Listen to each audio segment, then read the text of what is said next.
안녕하세요. 뉴스와 사람들입니다. 이화영 전 부지사의 1심 판결이 나온 후 변호인들은 다음과 같이 발언했습니다.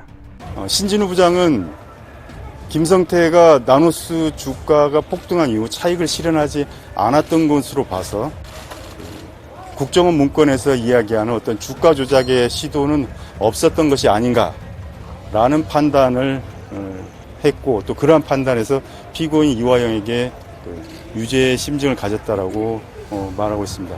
그런데 이건 역시도 대단한 오류인 것이, 당시 나노스는 분명히 주가가 폭등하고 그 주가를 실현하지는 않았습니다. 그런데 이것은 도이치모터스 사건과 비슷한 것이 주가를 올리고 그 차익을 실현하려는 것이 애초에 김성태의 목적이 아니었던 것이고, 주가를 높여서 담보대출 여력을 확보하고 그 담보금으로 기업의 운영을 하려는 것이 애초에 김성태의 의도였던 것입니다.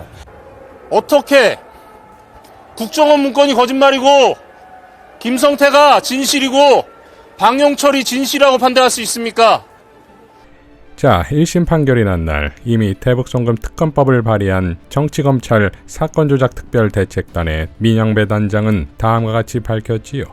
특검이 반드시 필요합니다. 이화영 전 부지사 1심 판결 문제투성이입니다. 특검 필요성이 단적으로 증명됩니다. 법원은 이 전 부지사 진술을 배척했습니다. 정치검찰은 국정원 문건을 숨겼고 법원은 애써 모른 척합니다. 수사 과정도 재판도 전혀 공정하지 않습니다. 이제 특검으로 밝히겠습니다. 이미 발의한 대북송금 검찰조작 특검법을 꼭 통과시키겠습니다. 더불어민주당 정치검찰 사건조작 특별대책단 성명서를 덧붙입니다. 특검을 통해 대북송금 조작 사건의 진실을 반드시 밝혀내겠습니다. 금일 수원지법은 이화영 전 경기도 평화부지사 1심 선고 공판에서 외국환거래법 위반에 대해서 일부 유죄를 선고했습니다. 검찰이 수사를 조작했다는 정황이 계속 늘어나고 있는 상황에서 재판부가 검찰의 주장을 상당 부분 채택한 것은 납득하기 어렵습니다. 최근 수원지검에서 공범들과 참고인들이 수시로 모였다는 쌍방울 그룹의 핵심 내부자의 폭로가 나왔고, 언론에 공개된 국정원 비밀 문건에는 김 전 회장이 대북 사업을 내세워 계열사 등의 주가를 띄우고 그 대가를 북한 정찰총국 고위 공작원에게 건네기로 했다는 상세한 정황이 드러났습니다. 즉, 쌍방울의 대북 송금은 주가 조작을 위한 것이었다는 핵심 증거입니다. 회유와 겁박으로 진술을 조작한 검찰 수사의 실체가 점차 드러나고 있습니다. 특검을 통해 반드시 진실을 규명해야 합니다. 더불어민주당 정치검찰대책단은 지난 3일 대북송금 관련 검찰조작 특검법을 발의했습니다. 공작수사 의혹의 진상규명과 함께 정치검찰의 잘못된 수사 방식에 대해 특별검사가 수사하도록 하는 대한민국 최초의 특검법입니다. 최대한 빠른 시일 내에 특검법을 통과시켜 대북송금 관련 검찰의 사건조작 실체를 전 국민에게 명명백백하게 밝혀내겠습니다. 이를 바탕으로 2심 재판에서는 쌍방울 대북송금과 검찰 조작 수사의 진실이 제대로 밝혀지길 기대하겠습니다. 라고 밝혔습니다. 자, 그런데 검사만의 문제가 아니었다 이거지요? 뉴스타파는 다음과 같이 밝혔습니다. 수원지방법원은 이화영 전 경기도 평화부지사에 대한 1심 재판에서 징역 9년 6개월을 선고했습니다. 쌍방울이 북한에 건넨 돈은 이재명의 방북비용이라는 것이 재판부의 판단 내용이었습니다. 그런데 뉴스타파는 지난해 5월 수원지방법원이 작성한 안부수 아태평화교류협회 회장에 대한 1심 재판 판결문에서 쌍방울의 대북송금은 계열사 주가 상승이 목적이라고 적시된 사실을 확인했습니다. 같은 법원에서 약 1년 사이에 서로 다른 판결이 나온 것입니다. 쌍방울 대북송금의 실체를 두고 2심에서 더욱 치열한 공방이 벌어질 것으로 전망됩니다. 라고 밝혔습니다. 자, 이를 취재한 봉지욱 기자도 다음과 같이 밝혔지요. 이화영 사건 재판부의 논리를 안부수에게 그대로 적용하면 안부수의 외압일 반출은 무죄가 된다. 대북송금 공범들을 어느 재판부에서 판결하느냐에 따라 죄가 되고 안 되는 웃지 못할 상황이 벌어진 것이다. 자, 이런 판결의 문제점을 법원도 아는지 판결문 비공개를 결정했다지요. 국정원의 비밀 내용이 들어있다는 이유랍니다. 국정원의 문건보다 김성태의 말을 더 신뢰한 재판부의 이유라고는 앞뒤가 안 맞지요. 전석진 변호사는 다음과 같이 밝혔습니다. 이화영 무죄. 10일 5시경 이화영 사건 관련 뉴스타파 보도가 있었다. 동 보도에 의하면 2023년 5월 23일 선고된 수원의 형사합의 15부의 판결에서는 계열사가 대북 관련 테마주 수혜주로서 주가 상승의 이익을 노리던 김성태, 방용철과 함께 본격적인 대북 사업을 추진하기로 마음먹고 라고 하여 나노스의 주가 상승에 이익을 노렸다. 즉 주가 조작을 목적으로 대북 사업을 추진하였다라는 사실을 시사하는 판결이 있었다는 것이다. 무죄의 증거가 쌓이고 있는 것이다. 주가 조작이 명백히 존재하고 최소한 2천억 원에서 6,500억 원 상당의 계열사의 주가 평가 차익이 존재하였다는 것이 사실이므로 주가 조작이 있었던 것이 맞다. 그리고 수원지법 형사 15부는 이 사실을 정확히 판단한 것이다. 이 형사 판결의 존재와 내용을 형사 11부의 신진우 부장이 모를 리가 없었을 것인데 주가 조작이 아니라고 판단한 것은 직권남용에 해당한다. 형사 판결의 존재는 합리적 의심의 존재의 증거가 되는 것으로 해석하여야 한다. 도대체 동료 판사가 인정한 사실이 합리적 의심을 불러일으키는 것이 아니라면 무엇이 합리적 의심이 된다는 것인가? 나는 신진우 부장이 이 판결을 알았을 것이라고 추정하고 심판사가 이 판결을 알았음에도 불구하고 이번 이화영 유죄 판결을 내렸다면 탄핵 사유도 충분히 될 것이라고 생각한다. 그리고 검찰이 이재명 대표를 대북 송금건으로 기소하지 못할 것이라고 생각한다. 라고 밝혔습니다. 자, 그러니까 판사의 탄핵 사유다 이거지요. 이렇게 되면 이화영 사건이 결국 검사와 판사 모두를 응징하는 상황이 됩니다. 그러니까 사건 조작 검사는 특검으로, 편향적인 판결을 내린 판사는 탄핵으로 말이지요. 자, 그러니 이제 국회의 시간, 민주당의 시간이지요.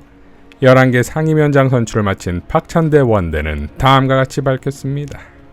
국민의힘이 법사위를 고집하는 속내가 21대 국회처럼 법사위 틀어지고 앉아서 일 못하게 만들 속셈이라는 걸 모르는 국민은 없습니다. 윤석열 대통령 지키려고, 김건희 여사 지키려고 특검법 막겠다고 법사위를 내놓으라고 생짜를 부리는 것 아닙니까? 생강짜를 부리는 것 아닙니까? 수차례 경고했듯이 이번 원구성 결과는 국민의힘이 초래한 것입니다. 집권 여당답게 자중하고 국회법에 따라 절차를 준수하고 지금이라도 일하러 나오십시오. 명색이 집권 여당인데 국민을 위한 민생 현안을 처리하는 데 앞장서지는 못할 망정 용산 눈치나 보면서 국회가 일을 못하게 길을 막고 있어서야 되겠습니까? 계속 일하지 않고 버틴다면 세비가 아깝다는 비판에 직면할 것입니다. 우원식 국회의장님께도 요청드립니다. 국회법을 준수하며 11개 상임위원장 선출을 하도록 해주신 데 대해 감사드립니다. 22대 국회의 첫 단추를 이제 제대로 하나 꿰었습니다. 나머지 단추도 마저 꿰어야 22대 국회가 본 모습을 갖추게 됩니다. 아직 상임위원장을 선출하지 못한 7개 상임위도 신속하게 구성을 마칠 수 있도록 빠른 시일 안에 본회의를 열어주시기를 바랍니다. 시급하게 다뤄야 할 굵직한 민생 현안들이 많이 있습니다. 석유 개발 문제만 해도 얼마나 많은 의혹이 쏟아지고 있습니까? 대북전단의 오물 풍선에 확성기까지 남북 간 긴장이 격화되면서 접경지역 주민들뿐 아니라 우리 국민들의 불안도 급격히 고조되고 있습니다. 하루빨리 국민적 의혹과 불안을 해소하기 위해 상임위를 열어야 합니다. 나머지 7개 상임위 구성도 조속히 마무리할 수 있도록 적극적인 역할을 해주시기를 바랍니다. 22대 국회는 21대와 전혀 다른 국회, 국회법을 준수하는 국회, 일하는 국회가 되어야 한다는 소신에 걸맞는 국회의장의 결단을 정중하게 요청드립니다. 지연된 정의는 정의가 아니라는 말이 있습니다. 일도 마찬가지입니다. 민주당은 국민이 명령할 때에 제때 신속하게 하겠습니다. 민생 위기에 처한 서민들을 위한 민생 대책 수립, 언론 자유를 회복할 방송 3법과 해병대원 특검법 처리를 위해 한시가 급한 과제들이 많습니다. 민주당은 어제 구성된 상임위들을 즉시 가동하여 현안을 살피고 필요한 법안들을 신속하게 통과시킬 수 있도록 속도를 내겠습니다. 당장 부처 업무보고부터 요구하고 불응시 청문회를 추진하겠습니다. 국정조사가 필요한 사안들은 국정조사를 추진하고 국회법에 따라 임시의 회기 내에 실시하게 되어 있는 대정부 질문도 추진하겠습니다. 일하는 국회가 어떤 것인지, 실천하는 개혁국회가 어떤 것인지 말이 아닌 실천과 성과로 보여드리겠습니다. 오직 국민만 바라보고 따박따박 갈 길을 가겠습니다. 법대로, 원대로, 제대로 해내겠습니다. 2024년 6월 10일은 검사 독재 정권을 몰락시킬 민주당 항쟁의 서막이 될 것입니다. 이상 뉴스와 사람들이었습니다.